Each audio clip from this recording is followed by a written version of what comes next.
제 이름은 이현우입니다. 올해 43, 결혼한 지는 9년이 되었습니다. 아내 수진과는 친구의 소개로 만나 1년 만에 결혼했고 지금은 7살짜리 딸 하나를 키우고 있는 평범한 가장입니다. 결혼 초에는 정말 행복했습니다. 둘이 함께 월세방부터 시작해서 조금씩 돈을 모아 지금은 수도권 아파트에 정착했고 아내는 육아에 전념하면서 저는 직장에 매진했죠. 그런데요, 어느 날부터인가 아내가 조금씩 달라졌습니다. 처음엔 그냥 피곤한 줄 알았습니다. 말수가 줄고 집안일도 예전처럼 꼼꼼하지 않았거든요. 아이가 유치원에서 돌아와도 예전처럼 반가워하며 맞이하지 않았습니다. 당신 요즘 좀 피곤해 보여. 응, 그냥 잠을 잘 못 자서 그래. 그런 말을 할 땐 항상 시선을 피했습니다. 대답은 했지만 마음은 어디 다른 데 있는 듯한 느낌. 그래도 전 믿었습니다. 결혼 생활이 길어지면 서로에게 익숙해지고 감정이 조금 무뎌질 수도 있는 거라고요. 하지만 이상한 점은 계속 생겨났습니다. 아내는 어느 날부터 갑자기 외모에 신경을 쓰기 시작했습니다. 화장대엔 낯선 화장품들이 하나둘 늘어났고 속옷도 평소에 입지 않던 스타일로 바뀌었죠. 물론 여자로서 스스로를 가꾸는 건 당연하다고 생각합니다. 하지만 그 변화가 너무 갑작스러웠어요. 평소 꾸미는 게 귀찮다며 아이라이너도 잘 안 긋던 사람이 출근길마다 눈꼬리를 세우고 립스틱을 챙기더군요. 그뿐만이 아니었습니다. 이전에는 점심 이후엔 집에 있었는데 요즘은 항상 일정이 있었습니다. 요즘은 모임이 좀 많아. 애 엄마들끼리 수다도 떨고 스트레스도 좀 풀고 와야지. 그 말도 처음엔 그냥 믿었습니다. 아이 유치원에서 만난 엄마들끼리 그런 게 있을 수도 있겠다고요.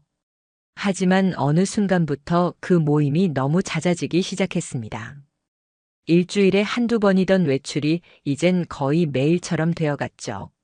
하루는 거실에 있던 아내의 핸드폰으로 문자 알림이 여러 번 울렸습니다. 당연히 무심코 보려던 찰나 아내가 소리치듯 말했습니다. 그거 보지 마. 그 반응에 깜짝 놀랐습니다. 사실 문자 알림을 보려고 했던 것도 아니었거든요. 순간 움찔한 듯한 그 눈빛. 뭔가 숨기고 있다는 느낌이 확 와닿았습니다. 왜 그래? 그냥 누구 왔나 했지. 미안, 그냥 깜짝 놀랐어. 그날 이후 아내는 핸드폰을 항상 손에 쥐고 있었습니다. 화장실 갈 때도 샤워하러 들어갈 때도 들고 갔어요. 심지어 아이 앞에서도 핸드폰만 들여다봤습니다. 그걸 보며 이상하다고 생각하면서도 전 스스로를 다독였습니다. 내가 너무 예민한 건 아닐까? 그러다 어느 날 아내가 말했습니다. 다음 주 금요일에 친구들이랑 모임 간다고 했잖아. 그날 1박 하고 올게. 그 말에 잠깐 멍해졌습니다. 결혼 후 단 한 번도 외박한 적 없는 아내였습니다. 아이를 두고 외박을? 그것도 친구들이랑 워크숍이라니요? 모임? 어디서? 강화도 쪽이래. 친구들이 펜션 잡았다고 들었어. 근데 왜 굳이 외박을 해? 당신도 좀 나를 믿어줘. 맨날 애 보고 집에만 있었는데 하루쯤 나 좀 쉬면 안 돼?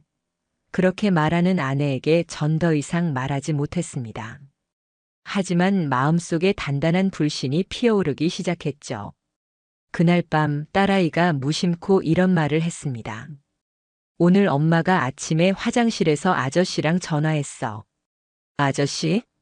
응. 웃으면서 말했는데 목소리가 달랐어. 순간 등줄기에서 식은땀이 흘렀습니다. 그냥 삼촌 같은 사람이겠지. 일 이야기 했을 수도 있고. 그렇게 웃어넘기려 했지만 속은 이미 천천히 무너지고 있었습니다. 더 이상 모른 척할 수 없었습니다. 그날 이후 저는 아내의 외출 스케줄을 기록하기 시작했습니다. 매번 나간 시간과 돌아온 시간, 핑계로 된 장소, 복장, 행동 모든 걸 메모했습니다. 그리고 결심했죠. 그 외박 당일 직접 확인해 보기로요. 아내는 그날 진짜로 여행 가는 사람처럼 들떠 있었습니다. 새로 산 원피스를 입고 머리를 곱게 말리고 금방 다녀올게라며 미소를 지었습니다. 그래, 잘 다녀와. 저는 아무렇지 않은 척 웃었지만 그녀가 떠나고 현관문이 닫히자마자 손이 떨릴 정도로 긴장되기 시작했습니다. 그날 밤 저는 조용히 차를 몰고 빠르게 강화도로 향했습니다. 진짜로 그녀가 말한 펜션이 있는 곳이죠. 그리고 주차장에 도착한 순간 제 눈에 들어온 차량 한 대. 아내의 차였습니다. 차량 뒷좌석에는 정장 상의를 벗은 남성용 옷이 걸려 있었어요. 그 순간 모든 게 끝났다는 걸 직감했습니다. 그날 저는 차 안에서 한참을 움직이지 못하고 있었습니다. 눈앞에 펼쳐진 건 너무도 분명한 현실이었지만 머릿속은 온통 부정하고 싶은 생각뿐이었습니다. 아내가 정말로 다른 남자와 함께 있다는 걸 직접 내 두 눈으로 확인한 순간이었으니까요. 차량 뒤 유리에 걸려 있던 셔츠, 남성용 정장 자켓, 그리고 수진의 가방 옆에 놓여 있던 테이크아웃 커피 2잔. 한 잔은 반쯤 비어 있었고 또 한 잔은 빨대가 꽂힌 채 방금 전까지 누군가 마시고 있었던 듯한 흔적이 남아 있었습니다. 그 장면을 목격한 순간 심장이 조여오는 느낌이 들었습니다. 숨도 잘 쉬어지지 않았고 손끝이 떨려 핸들을 제대로 잡을 수가 없었습니다. 그렇게 10분쯤 지났을까요?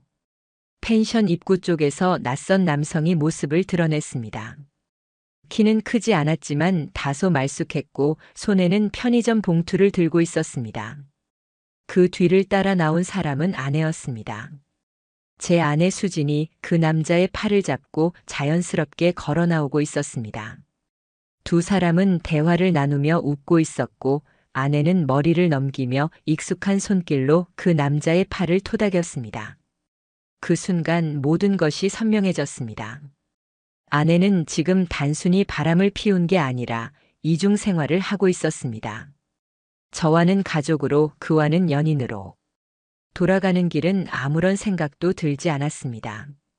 라디오에서 흘러나오는 음악 소리는 제게 아무 의미도 없었고 내가 지금 운전하고 있다는 사실조차도 잊을 정도였습니다. 집에 도착했을 때 저는 가장 먼저 노트북을 꺼내 캘린더를 열었습니다. 아내가 외출했던 날짜, 그날의 경로, 행동, 복장 하나하나 정리해 나가기 시작했습니다. 더 이상 직감에 의존해서는 안 된다고 판단했습니다.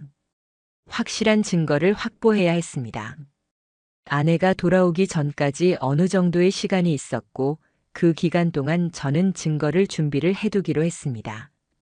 그리고 다음 날부터 수진의 차량에 소형 GPS 기기를 부착했습니다.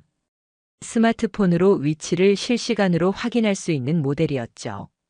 그리고 집 안 거실 시계 뒤편에 작은 카메라도 설치했습니다. 우리 부부가 사용하는 거실인데 만일 아내가 전화를 받거나 무심코 흘리는 말에서 단서가 나올 수도 있다고 생각했습니다. 핸드폰은 쉽지 않았습니다. 지문 잠금에 얼굴 인식까지 걸려 있었거든요. 아내가 샤워할 때 화장실에 가져가지 않는 날을 노려야 했습니다. 이틀째 되는 날 밤 기회가 왔습니다. 아내가 급하게 아이를 재운 뒤 샤워하러 들어갔고 핸드폰은 침대 옆에 있었습니다. 심장이 미친 듯이 뛰었지만 떨리는 손으로 잠금 해제를 시도했습니다. 운 좋게도 그날 수지는 잠금 해제를 풀어둔 상태였죠. 가장 먼저 확인한 건 사진첩이었습니다. 최근 삭제된 항목까지 포함해서요. 펜션 내부에서 찍은 사진들이 있었고 그 남성과 나란히 찍은 셀카도 있었습니다. 하지만 얼굴이 보이게 찍힌 건 단 하나뿐이었습니다.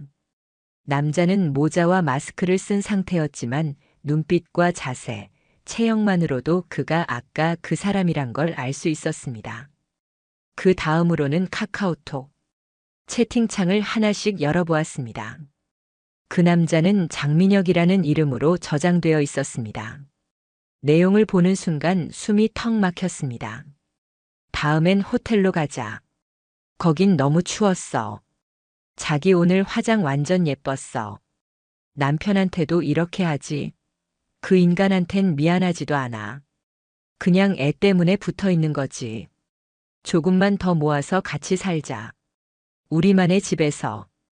그날 대화만 60줄이 넘었고 그 중에는 사진, 위치 공유, 이모티콘까지 남아 있었습니다. 믿을 수 없었습니다. 내가 함께 살아온 여자가 매일 아침 아이를 깨우며 사랑해라고 말하던 여자가 이런 대화를 하고 있었다는 게. 그리고 그 남자가 누군지 점점 짐작이 가기 시작했습니다. 예전에 아내가 몇 번 언급했던 사람, 같은 헬스장에서 운동한다던 이름. 장민혁. 그 사람은 단순한 상대가 아니라 꽤 오래 전부터 수진 곁에 있었던 인물이었습니다. 그날 이후 저는 회사에 휴가를 내고 본격적으로 움직이기 시작했습니다. 첫째는 GPS 기록을 수집하는 일이었습니다. 수진은 일주일에 3번 이상 같은 장소를 방문하고 있었고 그 위치는 우리 집에서 멀지 않은 고급 오피스텔이었습니다. 둘째는 사진 자료 정리. 핸드폰에서 확보한 사진 외에도 위치 기반 SNS에서 수진의 활동 기록을 추적했습니다. 그녀는 친구만 공개로 사진을 올려두었지만 과거에 연결됐던 계정을 통해 몇몇 사진을 볼 수 있었습니다. 남자와 찍힌 그림자 사진, 차 안에서의 손 사진, 그리고 가끔 올라오는 의심스러운 문구들. 오늘은 좀 미안한 날. 하지만 더 사랑한 날. 함께 있음으로 숨이 쉬어지는 유일한 사람. 그 글귀들이 하나같이 날 향한 말이 아니라는 걸 이제는 알 수 있었습니다. 아내는 여전히 아무것도 모른다는 듯 행동했습니다. 아침이면 조심히 다녀와라고 말했고 저녁이면 웃는 얼굴로 식사를 차렸습니다. 하지만 저는 이제 그 웃음 뒤에 있는 완벽한 거짓말을 알고 있었습니다.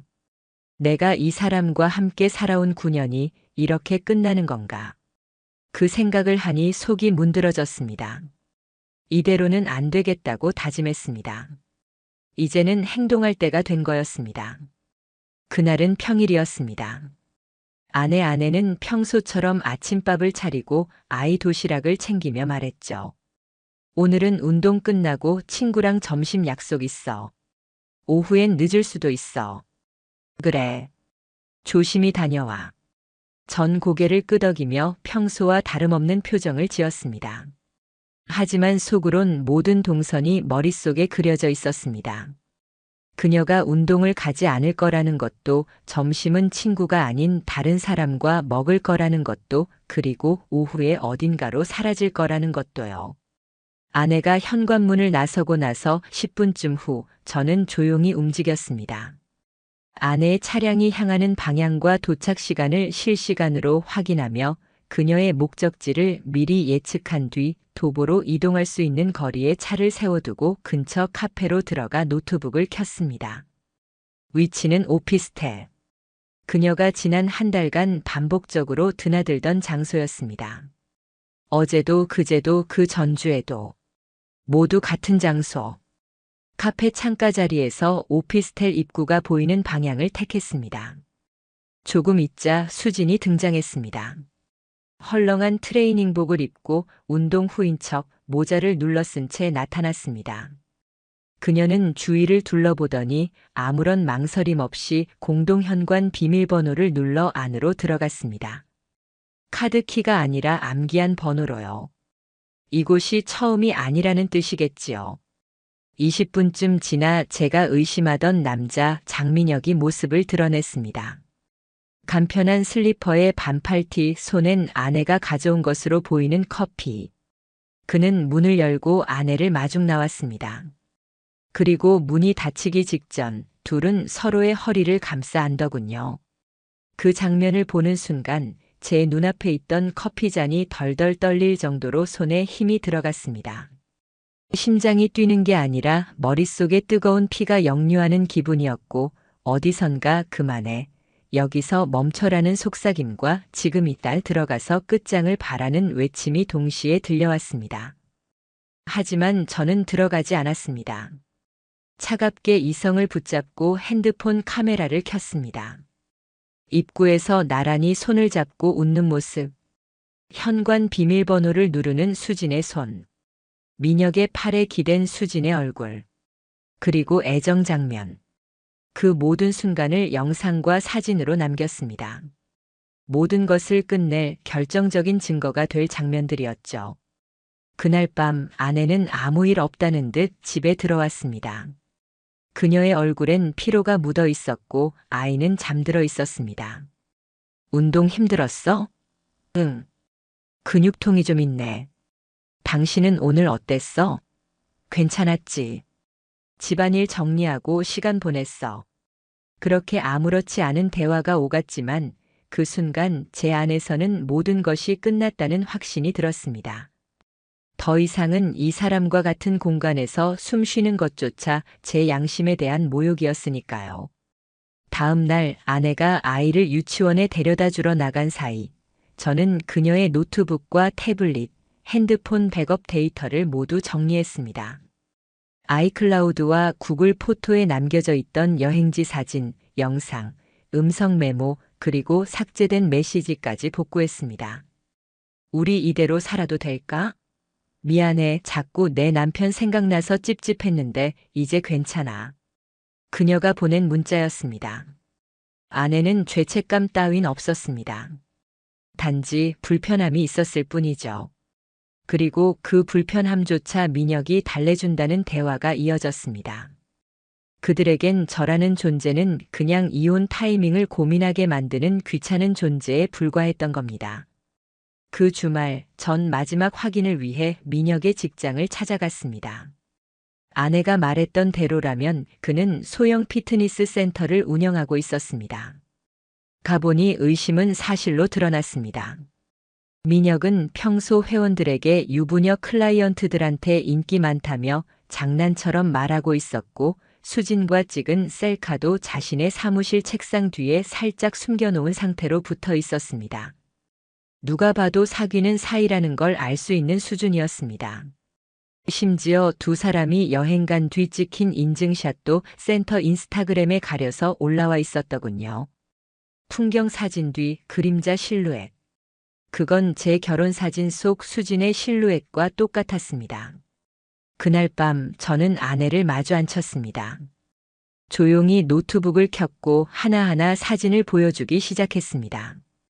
현관 CCTV 영상, 펜션 장면, 장민혁과 나눈 대화 복원 기록, 오피스텔 출입 로그, 호텔 예약 내역, 아이와 있을 때조차 몰래 전화하던 녹음 파일. 그녀는 처음엔 아무 말도 하지 않았습니다. 그저 입술을 앙다물고 숨을 쉬지 못하는 얼굴이었죠. 언제부터야? 언제부터였냐고. 1년 정도 됐어. 왜? 당신은 나한테 관심 없었잖아.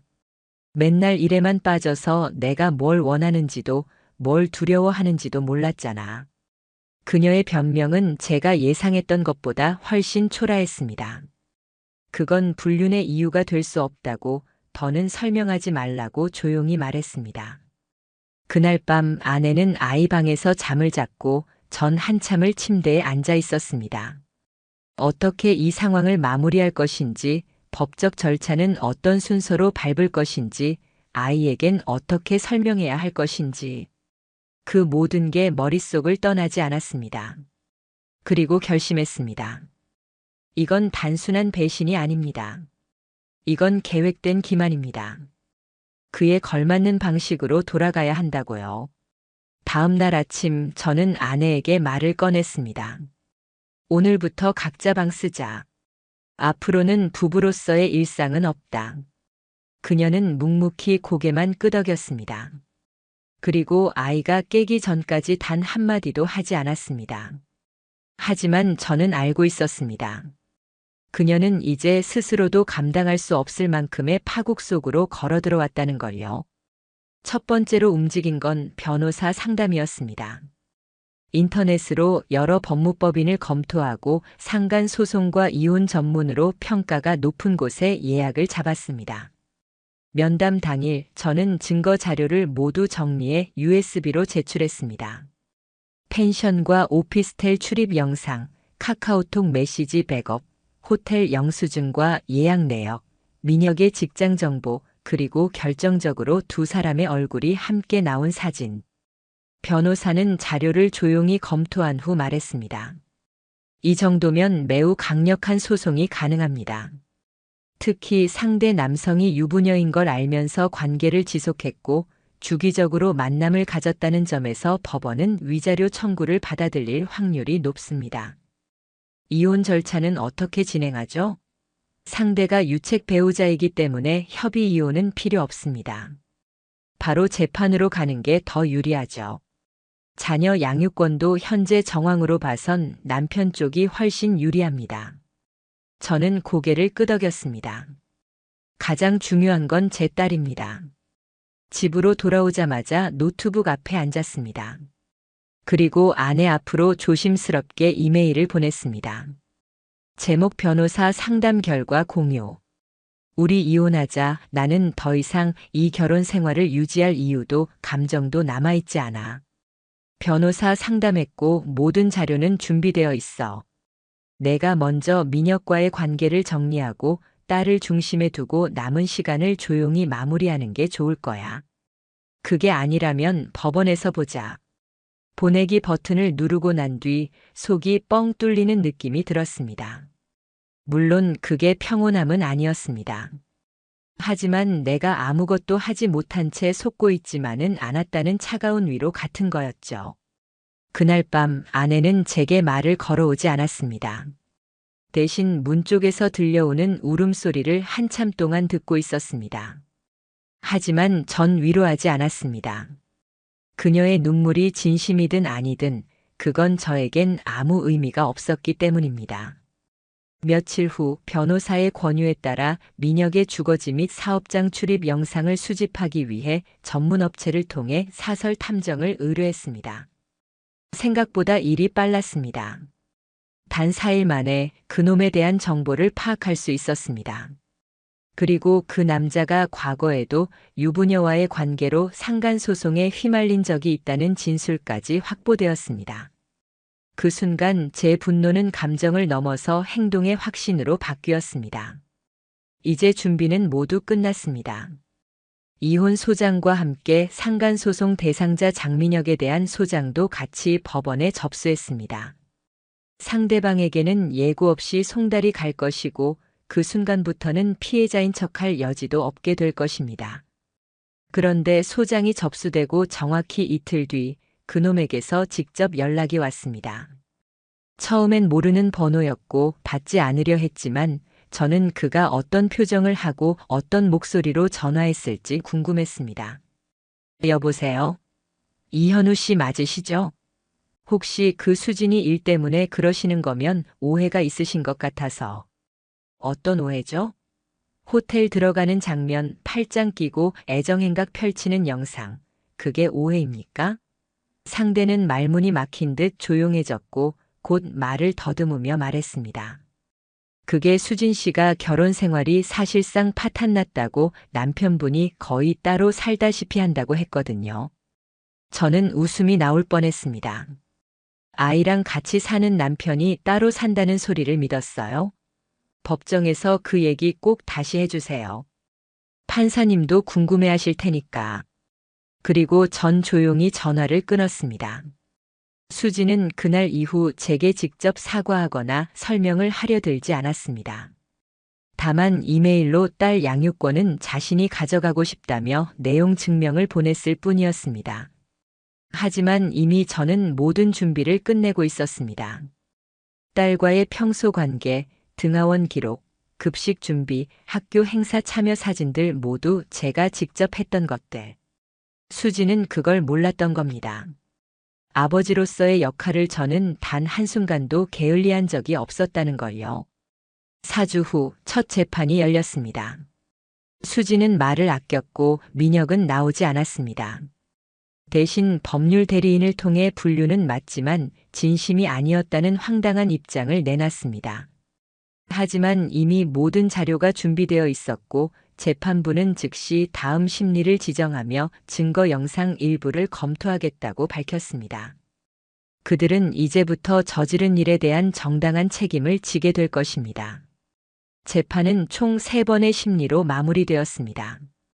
첫 번째는 불륜 사실 인정과 영상 증거 제출, 두 번째는 민혁 측의 반론과 수진의 진술, 그리고 세 번째 판결 선고일이었습니다.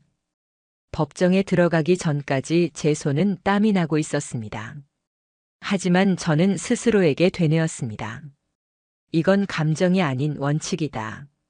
누군가는 책임을 져야 하고 그 책임은 내가 아닌 그들이 지는 것이다. 재판부는 판결문을 낭독했습니다. 피고 장민혁은 원고 이현우에게 위자료 3천만 원을 지급하고 원고 배우자인 김수진은 혼인 파탄의 책임이 명백하므로 자녀 양육권 및 친권은 원고에게 단독 부여한다. 이혼 청구는 인용한다. 그 순간 제 눈앞에서 수진의 어깨가 무너져 내리는 것이 보였습니다. 하지만 전 그 어떤 감정도 느끼지 않았습니다. 단지 조용히 판사님께 고개 숙여 인사한 뒤 법정을 나섰습니다. 민혁은 끝까지 소송을 질질 끌며 경제적 사정이 어렵다는 주장을 했습니다. 하지만 재판부는 그의 월세 오피스텔 거주, 차량 리스 정보, 수진과의 여행에서 사용한 카드 내역을 통해 위자료 지급 능력은 충분함이라고 판단했습니다. 결국 민혁은 강제 집행을 피할 수 없었습니다. 채권 압류, 신용등급 하락, 결국 피트니스 센터도 문을 닫았습니다. 지인들 사이에서도 소문은 금방 퍼졌고 유부녀랑 놀다가 인생 조진 놈 자기 입으로 도덕 얘기하더니 그렇게 평가가 갈수록 추락했습니다. 센터 회원들이 대거 이탈했고 건물주와의 임대 계약도 끊겼다는 얘기를 들었습니다. 그리고 아내. 그녀는 판결 직후 친정으로 돌아갔습니다. 하지만 곧 친정 부모님이 전화를 걸어왔습니다. 우리 딸 벌 받을 짓 한 거 맞아. 하지만 아이 많은 좀 전은 조용히 말씀드렸습니다. 아이의 정서에 더는 좋지 않습니다. 당분간 본인의 삶을 정리하는 데 집중하시죠. 딸은 그 후로도 엄마를 그리워하기도 했지만 시간이 지나며 조금씩 익숙해져 갔습니다. 아침에 눈을 뜰 때마다 아이 얼굴을 가장 먼저 볼 수 있다는 사실에 저는 매일같이 감사했습니다. 그 후 저는 아내가 민혁과 계속 연락 중이라는 사실을 알게 되었습니다. 하지만 놀랍게도 두 사람의 관계는 점점 삐걱거리기 시작했습니다. 민혁이 위자료 지급 이후 경제적으로 몰리자 아내에게 돈을 요구하기 시작한 겁니다. 내가 너 때문에 이 지경 됐는데 너라도 나 좀 도와줘야 하는 거 아니냐? 아내는 그런 그에게 점점 실망했고 결국 다시 연락을 끊었다고 들었습니다. 그리고 몇 달 후 아내가 SNS에 올린 글이 제게 지인을 통해 전달됐습니다. 후회는 늦게 온다. 그땐 왜 그게 사랑이라고 착각했을까? 이제 남은 건 아무도 없는 방과 조용한 침묵뿐이다. 그녀는 직장을 구하지 못한 채 친정에서 지내며 아이도 남자도 가정도 모두 잃은 채 살고 있다고 했습니다. 그리고 저는 이제야 다시 나를 찾는 중입니다.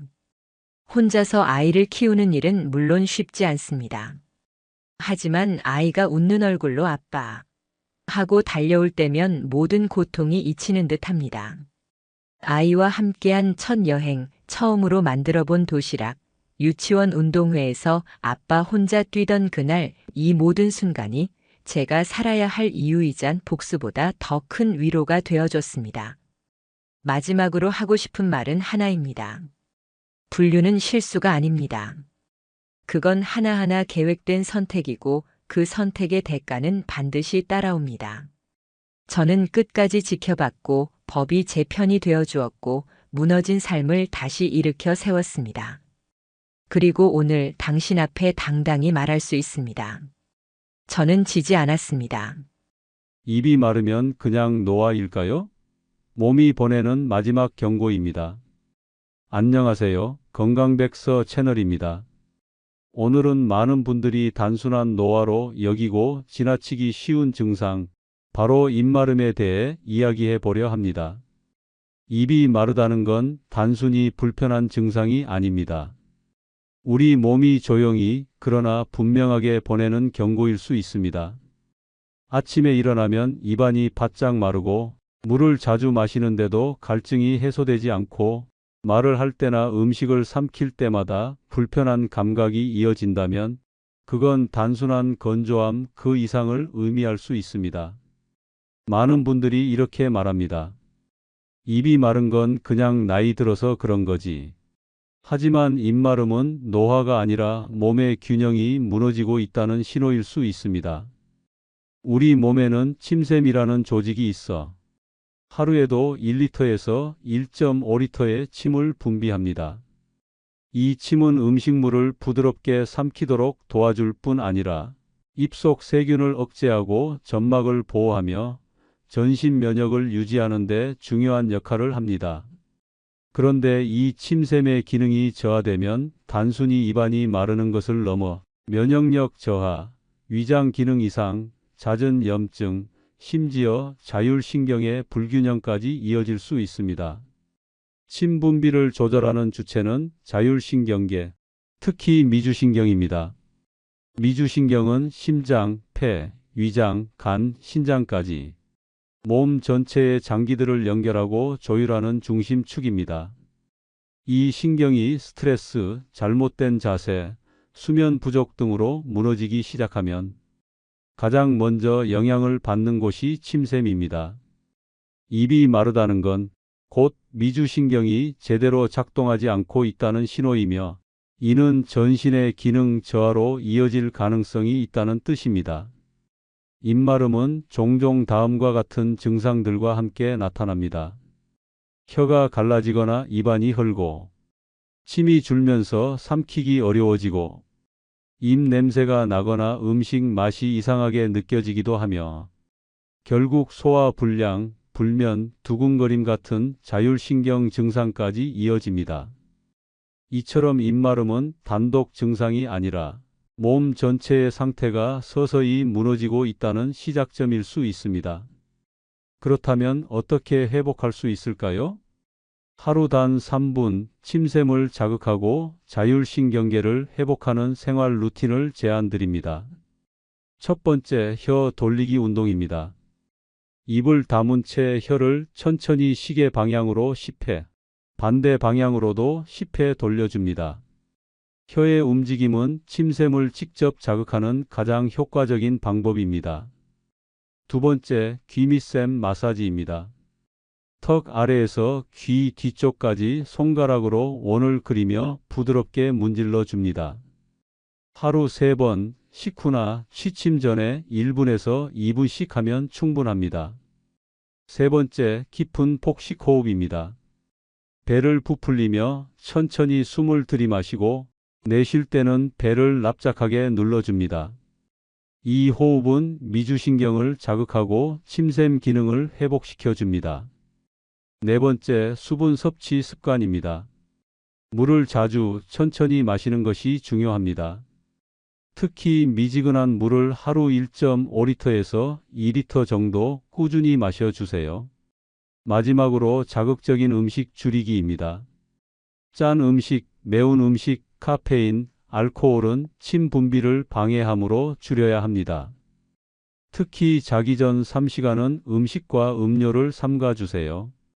건강은 거창한 것이 아닙니다. 작고 사소한 실천이 매일 쌓여 몸 전체의 흐름을 바꾸고 삶의 질을 끌어올립니다. 입마름은 몸이 보내는 첫 번째 경고음입니다. 지금 이 순간 그 신호에 조용히 응답해 주세요. 침샘을 깨우고 미주신경을 자극하고 몸 전체에 다시 생명의 순환이 흐르도록 말입니다. 오늘 영상이 도움이 되셨다면 구독과 좋아요로 건강백서와 함께 건강한 하루를 이어가 주세요. 다음에도 더 깊이 있는 건강 이야기로 찾아뵙겠습니다. 감사합니다. 김치, 우리 밥상에서 빠질 수 없는 전통 발효 음식입니다. 하지만 여러분이 매일 먹는 그 김치가 지금 이 순간 몸을 살리는 음식이 아니라 몸을 망치는 독이 되어가고 있다면 믿으시겠습니까? 발효와 부패는 종이 한 장 차이입니다. 그리고 그 차이를 구분하지 못한 채 먹고 있는 김치는 위장을 상하게 하고 장을 망가뜨리며 면역력을 오히려 떨어뜨릴 수 있습니다. 아무리 건강한 음식이라 해도 언제, 어떻게, 무엇과 함께 먹느냐에 따라 약이 될 수도 독이 될 수도 있습니다. 김치도 예외는 아닙니다. 지금부터 김치가 몸에 해가 되는 순간을 정확히 짚어 드릴 테니 끝까지 시청하시고 꼭 여러분의 식생활과 비교해 보시기 바랍니다.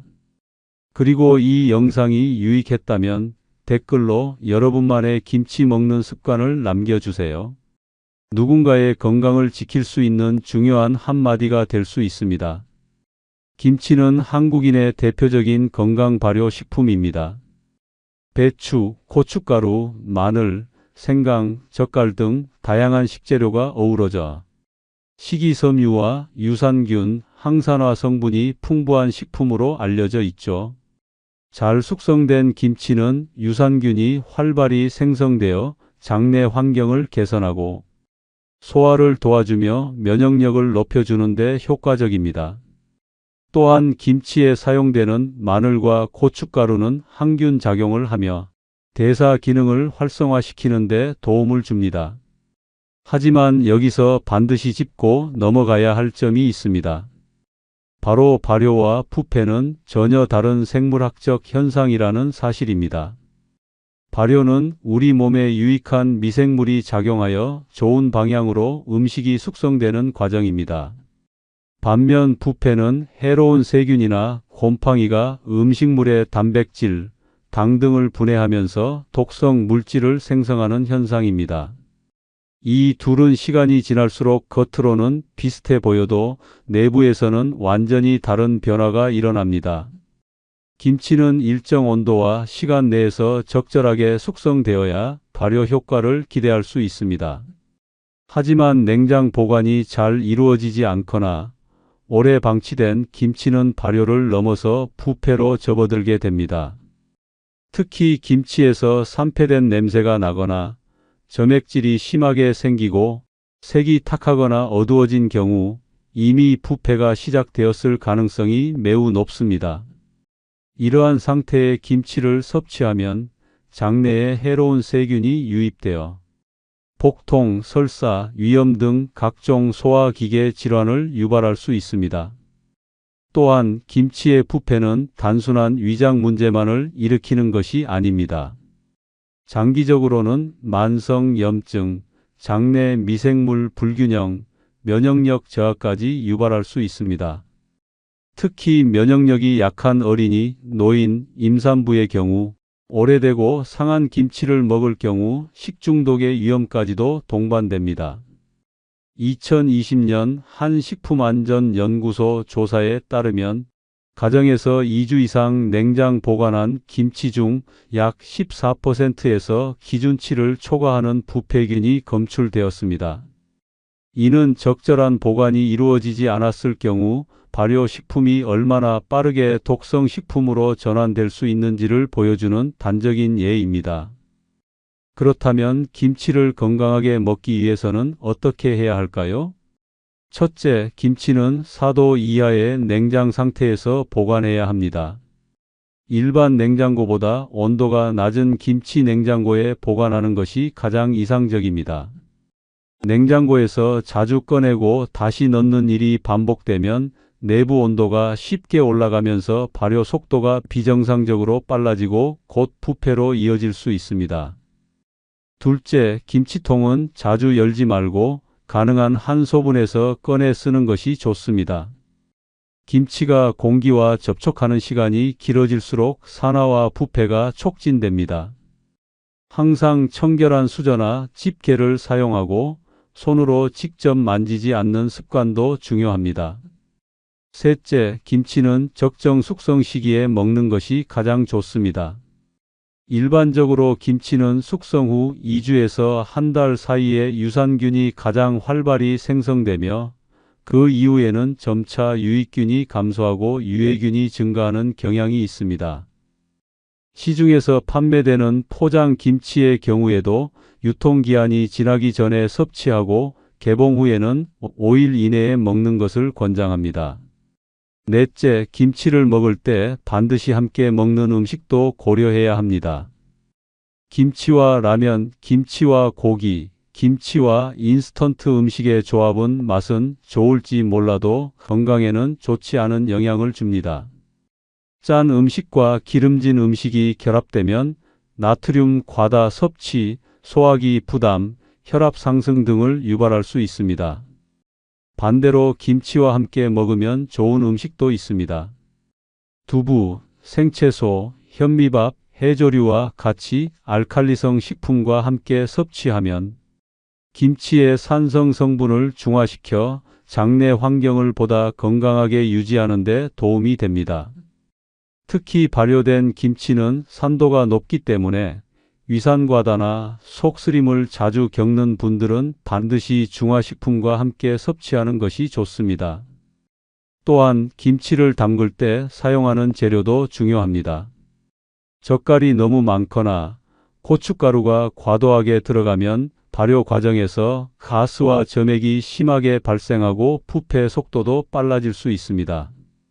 신선한 재료, 위생적인 제조 환경, 적절한 염도는 김치를 건강하게 만드는 데 있어 가장 기본이자 필수 조건입니다. 마지막으로 김치를 발효라는 이유만으로 무조건적으로 긍정적으로 받아들이는 것은 위험한 사고입니다. 발효는 관리가 철저히 이루어졌을 때만 건강한 식품이 됩니다. 조금만 온도나 시간이 어긋나도 곧장 부패로 전환되고 우리 몸에 해가 되는 방향으로 흘러갈 수 있습니다. 특히 김치의 유산균은 오래될수록 무조건 늘어나는 것이 아니라 적정 시점 이후에는 점점 줄어들며 유해균이 증가합니다. 이 시점을 넘긴 김치는 겉으로는 익은 김치처럼 보일 수 있으나 속으로는 이미 발효해서 부패로 넘어간 상태일 수 있습니다. 정리하자면 김치는 분명히 우리 몸에 이로운 식품입니다. 하지만 그 전제는 제대로 발효된 상태에서 올바른 보관과 섭취 방법으로 먹을 때만 해당됩니다. 그렇지 않다면 김치는 면역력을 약화시키고 위장 건강을 해치는 위험한 음식으로 변할 수 있습니다. 지금 냉장고 속 김치 언제 담갔는지, 얼마나 숙성됐는지, 무슨 조합으로 먹고 있는지 다시 한번 확인해 보시기 바랍니다. 김치가 몸을 살릴 수도 망칠 수도 있다는 경고. 이제는 단순히 건강 상식이 아니라 지켜야 할 식생활의 기준입니다. 이 영상이 도움이 되셨다면 좋아요와 구독, 알림 설정 잊지 말아주세요. 그리고 여러분만의 김치 섭취 팁이나 보관 노하우가 있다면 댓글로 남겨주세요. 그 한 줄이 누군가의 위장을 지키는 정보가 될 수 있습니다. 시청해 주셔서 감사합니다. 결혼 8년 차 아내 지연은 언제나 다정하고 성실한 사람이었습니다. 매일 아침 저의 출근길에 손을 흔들어 주던 사람. 저녁이면 따뜻한 국과 반찬을 준비해 놓고 기다리던 그 사람이 제 삶의 전부라고 생각했습니다. 그런 아내가 조금씩 달라지기 시작한 건 6개월 전부터였습니다. 처음엔 아주 사소한 것들이었죠. 예전엔 식탁 위, 거실 탁자 위 아무데나 두던 휴대폰을 꼭 주머니에 넣고 다니더군요. 심지어는 화장실에 갈 때도 꼭 들고 갔습니다. 여보, 요즘 왜 핸드폰 항상 들고 다녀? 제가 아무렇지 않게 묻자 아내는 가볍게 웃으며 대답했습니다. 그냥 습관됐나 봐. 요즘 일도 많고 연락도 자주 와서. 이해할 수 있었습니다. 그녀는 프리랜서 그래픽 디자이너로 일하고 있었으니까요. 클라이언트와의 연락이 잦을 수도 있었죠. 하지만 그때부터 시작된 작은 의심이 머릿속을 떠나지 않았습니다. 며칠 뒤 퇴근하고 집에 도착했을 때였습니다. 거실에 앉아있던 아내가 깜짝 놀라며 휴대폰을 급하게 뒤로 숨기는 모습이 눈에 띄었습니다. 뭐해? 제가 웃으며 물었지만 그녀는 괜히 당황하며 대답했죠. 아, 그냥 친구랑 톡했어. 별거 아니야. 그런데 그때 그녀의 얼굴에 순간적으로 스쳐간 표정은 분명 두려움이었습니다. 저는 그 표정을 놓치지 않았습니다. 그날 밤 아내는 예전과 달리 저와 등을 돌린 채 잠이 들었습니다. 숨소리가 가빠지는 것 같기도 했습니다.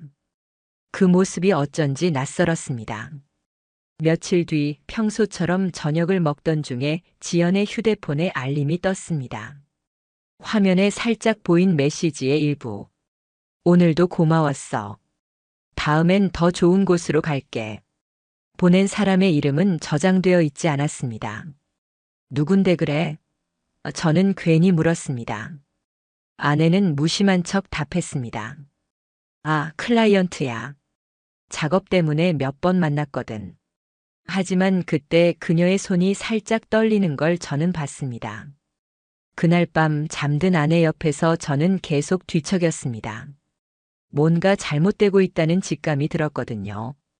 예전 같지 않은 눈빛, 대답할 때의 망설임, 그리고 무엇보다 낯선 이름 없는 연락처. 그렇게 며칠이 흘렀습니다. 어느 날 아내가 친구를 만난다며 외출한 날이었죠. 이상하게도 직감이 더 강하게 들었습니다. 그래서 저는 그녀를 몰래 따라가 보기로 했습니다. 아내는 지하철을 타고 강남역 근처로 향했습니다. 저는 멀리서 그녀를 지켜봤습니다. 그녀는 평소보다 화장을 진하게 하고 차려입고 있었습니다. 그리고 약속 장소인 듯한 카페로 들어갔죠. 잠시 후 한 남자가 카페로 들어왔습니다. 키가 크고 검은색 코트를 입고 있었습니다. 지연은 그 남자를 보자 환하게 웃었습니다. 그리고 그 남자는 자연스럽게 아내의 손을 잡았고 그녀도 아무렇지 않게 그의 손을 꼭 쥐었습니다. 그 장면을 보는 순간 심장이 내려앉는 것 같았습니다. 설마 아니겠지. 저 사람이 클라이언트겠지. 애써 부정하고 싶었지만 두 사람의 다정한 모습은 연인이 아니고서야 설명할 수 없는 거리였습니다. 저는 더 이상 참을 수 없었습니다. 그날 밤 아내가 잠든 후 몰래 그녀의 휴대폰을 확인했습니다. 하지만 비밀번호가 바뀌어 있었습니다. 이전에 공유했던 번호가 아니었죠. 다음 날 저는 아무렇지 않은 척 물었습니다. 여보, 핸드폰 비번 바꿨어? 아내는 순간 멈칫하더니 웃으며 말했습니다. 아, 그거? 얼마 전에 해킹 관련 뉴스 보고 겁나서 바꿨어. 알려줄게. 그녀는 비밀번호를 알려줬지만 휴대폰 안에는 아무것도 없었습니다. 메신저 대화도 깨끗했고 통화 기록도 평범했습니다. 오히려 너무 깨끗했습니다. 모든 흔적이 삭제된 듯 했습니다. 저는 확신했습니다. 무언가 숨기고 있다고. 그렇게 며칠을 보냈습니다. 그러던 중 회사에서 회식이 있었던 날 밤. 늦게 귀가한 저는 집에 불이 꺼져 있길래 조용히 방문을 열었습니다. 그런데 아내의 방에서 조용한 목소리가 들렸습니다. 응, 오빠. 오늘은 못 나갔어. 남편이 늦게 들어온 데서. 그녀의 목소리는 부드럽고 달콤했습니다. 그 순간 모든 퍼즐이 맞춰졌습니다. 오빠 못 나갔다 그리고 그 목소리의 온도. 저는 그날 밤 술이 확 깨버렸습니다. 심장이 미친 듯 뛰었고 숨이 막혔습니다. 그렇게 하루 이틀, 일주일이 지났습니다. 저는 결국 결심했습니다. 모든 걸 확인하기로. 아니면 제 정신이 무너질 것 같았거든요. 그래서 작은 녹음기를 구입했습니다. 그녀의 가방 안 주머니에 슬쩍 녹음기를 숨겼죠. 그리고 지연은 평소처럼 외출했습니다. 그날 밤 그녀가 잠든 후 저는 녹음기를 꺼내어 확인했습니다.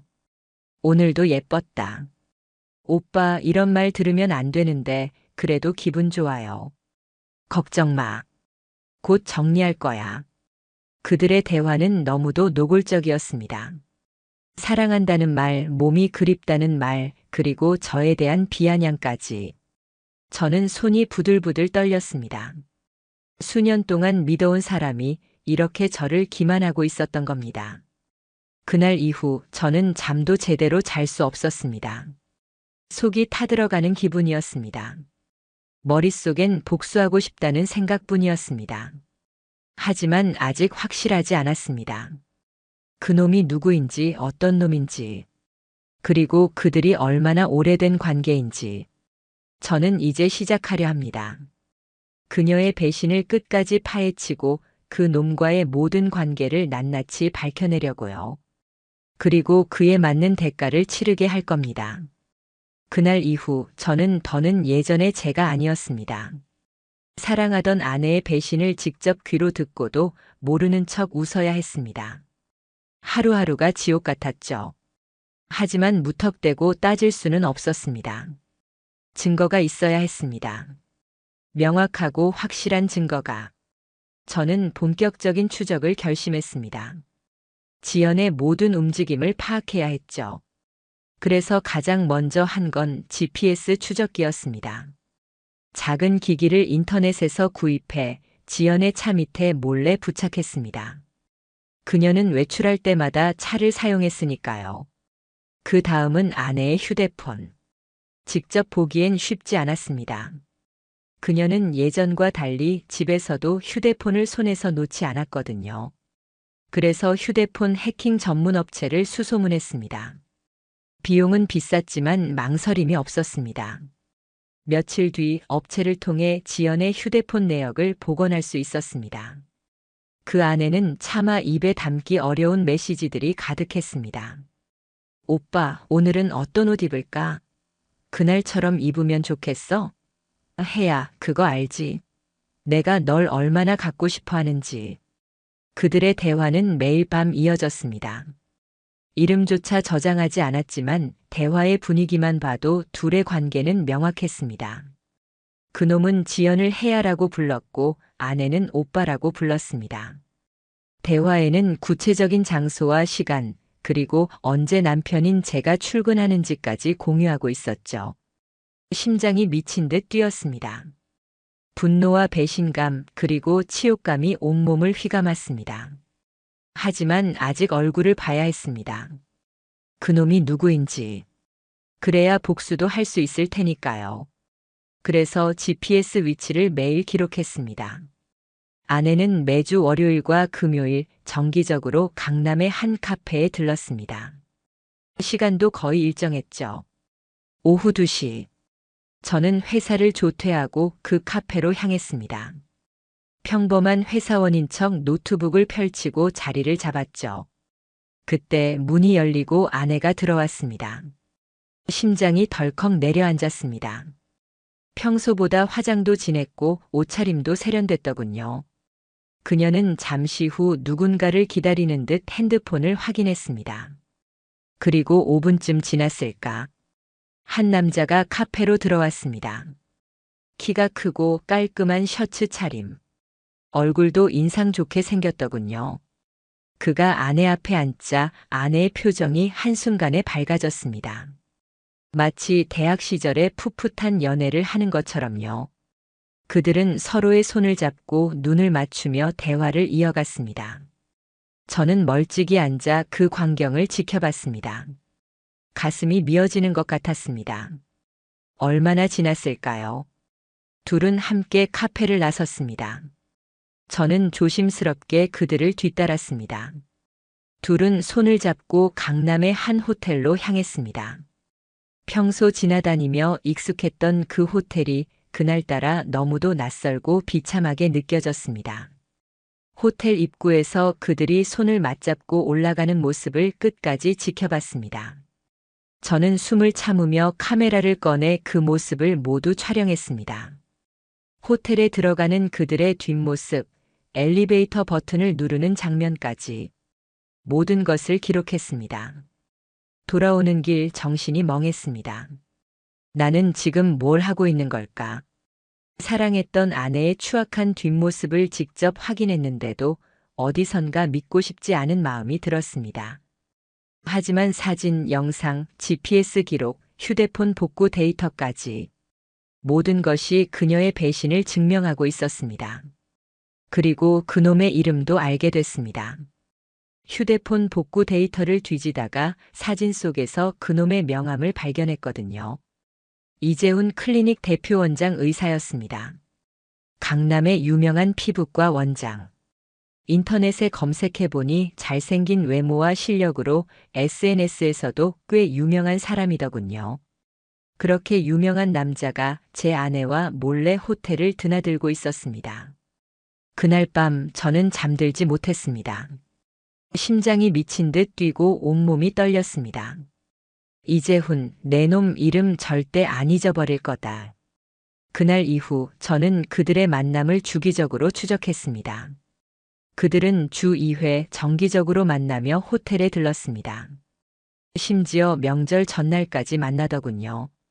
제가 부모님 집에 혼자 내려간 그날, 아내는 또 호텔에 갔습니다. 모든 스케줄과 영상을 모았습니다. 그리고 저는 변호사를 찾았습니다. 상간소송 전문 변호사. 그는 제게 이렇게 말했습니다. 이 정도면 충분히 소송 가능합니다. 다만 더 확실한 증거가 있으면 금액도 위자료도 더 높일 수 있습니다. 그래서 저는 결심했습니다. 좀 더 치밀하게 준비하자. 두 사람의 모든 움직임, 심지어 대화까지 기록할 겁니다. 그날부터 아내의 차에 소형 카메라를 부착했습니다. 차량 내 대화, 통화 내용, 목적지까지 모두 기록하기 위함이었죠.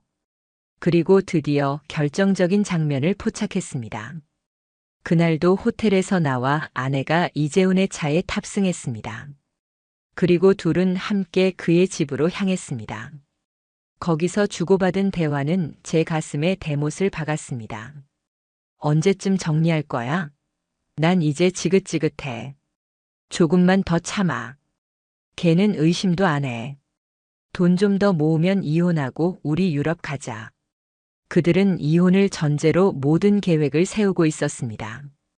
저와의 결혼 생활은 그저 돈을 모으기 위한 수단이었고 모든 게 준비되면 제 곁을 떠나 유럽에서 새 삶을 시작할 계획이었죠.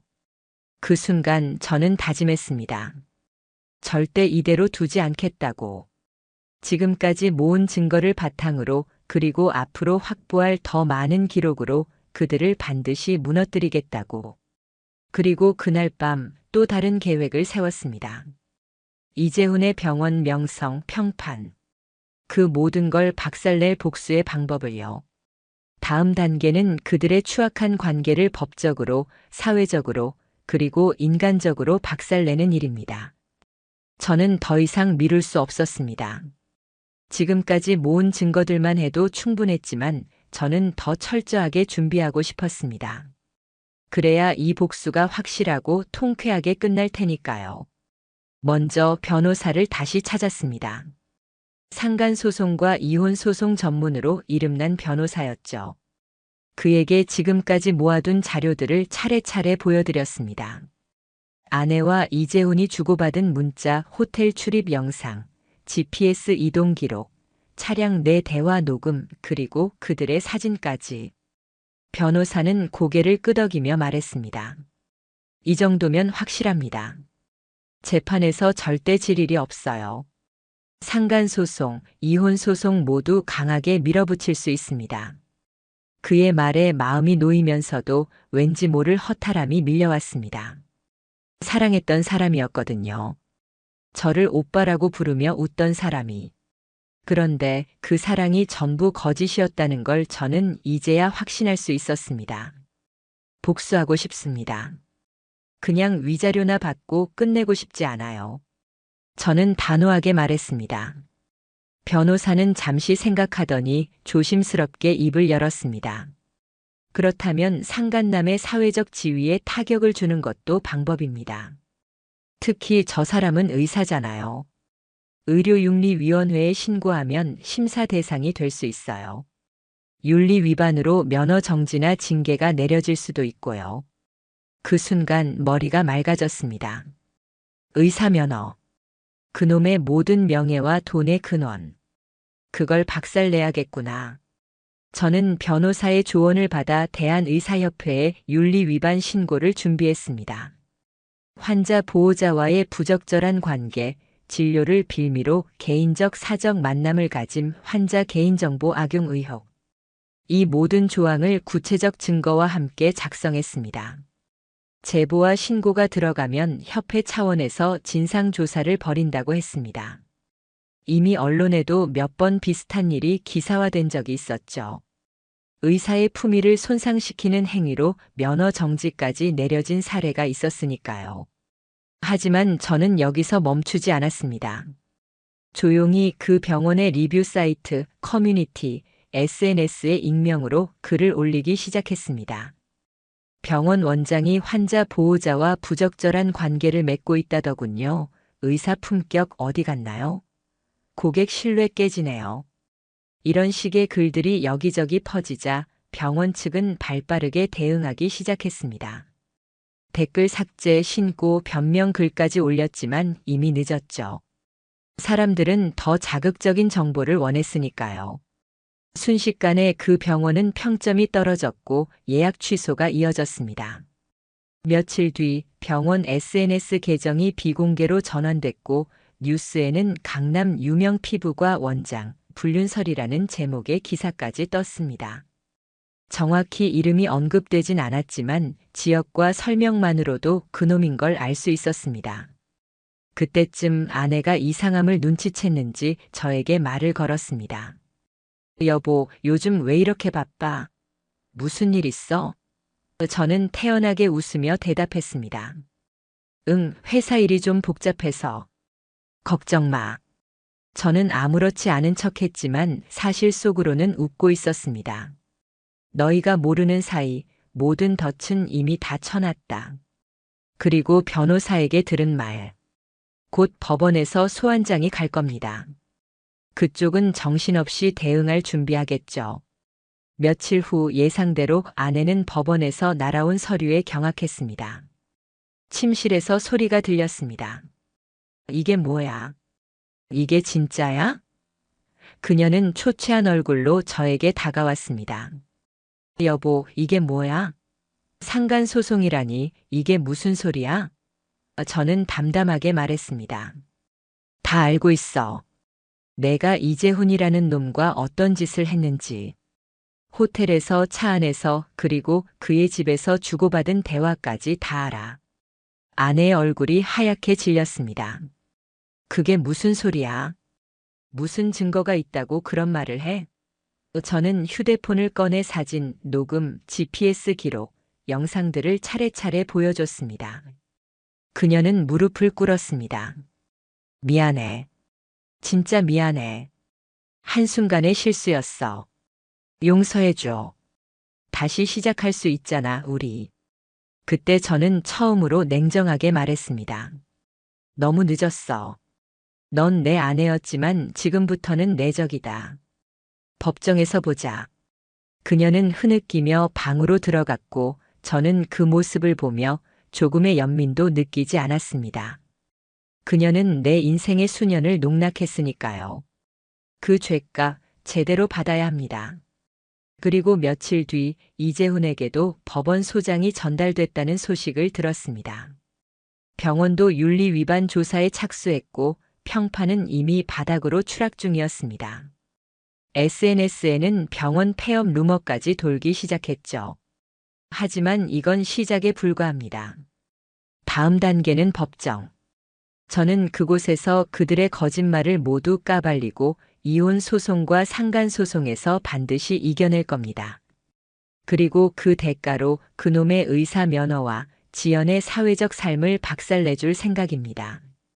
드디어 법정에 서는 날이 다가왔습니다. 이혼 소송과 상간 소송 두 건의 재판이 병합되어 진행됐죠. 아내 지연과 상간남 이재훈 둘 모두 법정에 출석해야 했습니다. 법정에 들어서자마자 아내와 눈이 마주쳤습니다. 그녀의 얼굴은 창백했습니다. 그 옆에는 이재훈이 있었습니다. 깔끔한 수트 차림이었지만 눈가에 깊은 피로가 묻어 있더군요. 아마도 최근 언론과 커뮤니티 그리고 의료윤리위원회 조사로 마음이 편치 않았겠죠. 재판부는 제 변호사가 제출한 증거 목록을 읽어내려갔습니다. 호텔 출입 영상, 차량 내 녹음 파일, 아내와 이재훈의 카카오톡 메시지 복원본, GPS 이동 기록, 병원 내에서 주고받은 은밀한 메모 모든 것이 명백했습니다. 판사가 아내에게 물었습니다. 피고 이 모든 사실을 인정합니까? 아내는 입을 꾹 다물다 끝내 고개를 숙이며 말했습니다. 인정합니다. 그때 이재훈이 다급하게 말했습니다. 판사님, 저는 전혀 그런 의도가 아니었습니다. 단순히 친분이 있었을 뿐입니다. 하지만 변호사가 준비한 녹취 파일이 재생되자 법정은 정적에 휩싸였습니다. 오빠 언제쯤 정리할 거야? 난 이젠 지긋지긋해. 조금만 더 참아. 걔는 의심도 안 해. 곧 이혼하고 유럽 가자. 이 한 문장이 그들의 모든 관계를 명백히 증명했습니다. 이재훈의 얼굴이 하얗게 질렸습니다. 그렇게 두 사람은 더 이상 부인하지 못했죠. 이혼 소송은 빠르게 결론이 났습니다. 판사는 선고했습니다. 피고 최지연의 명백한 귀책 사유로 인한 이혼을 선고합니다. 위자료 7천만 원 지급을 명령합니다. 그리고 상간소송의 판결.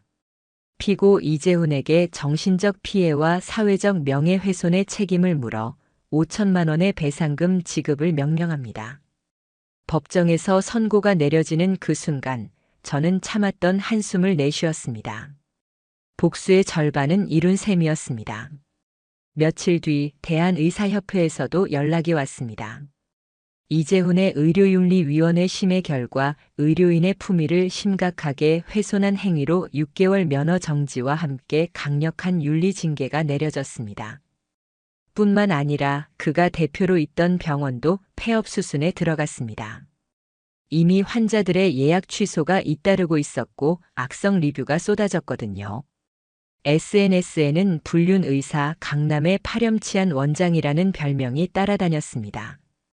그의 모든 광고, 협업, 방송 출연은 중단되었고 결국 병원 폐업과 함께 의료계에서 사실상 퇴출되었습니다.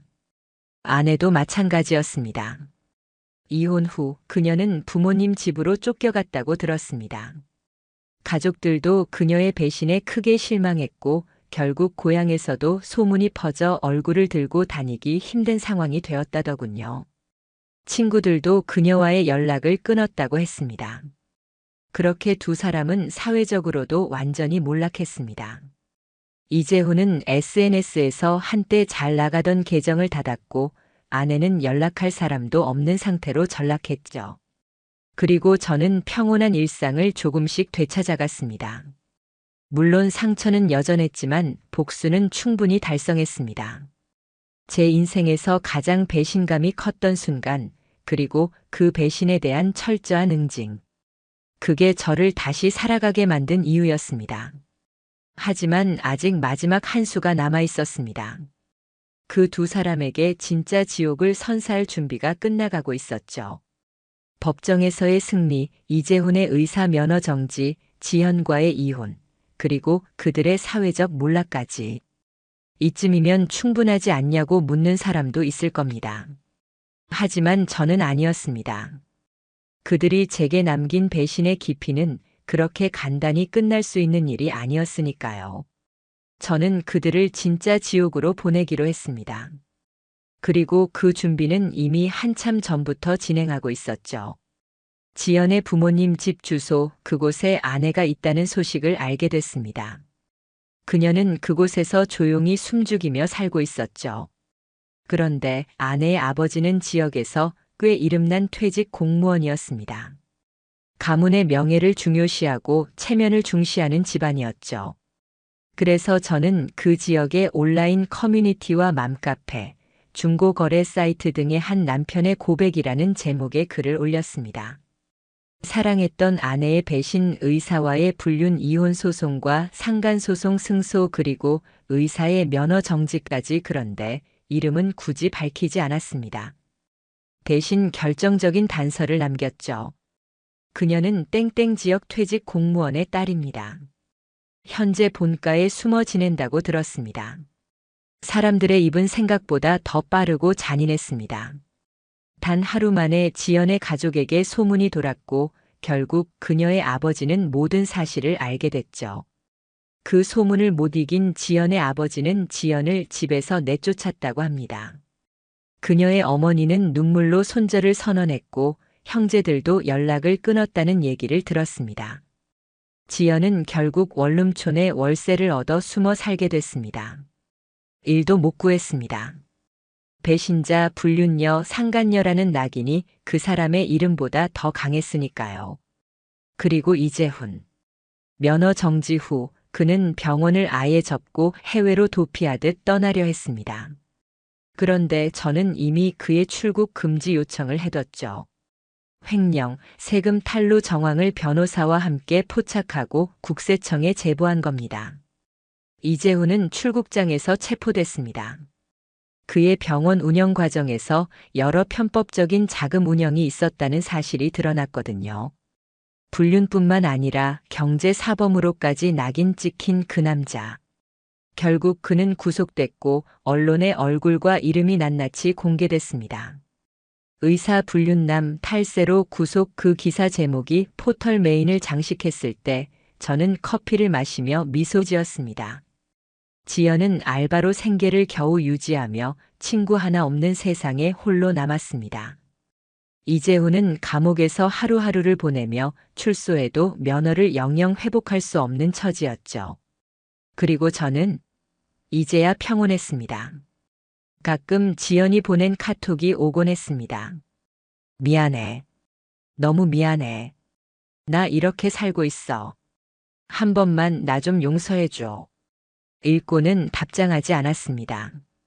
이미 끝난 일이었으니까요. 그리고 복수는 그걸로 충분했습니다. 저는 이제 새로운 삶을 시작했습니다.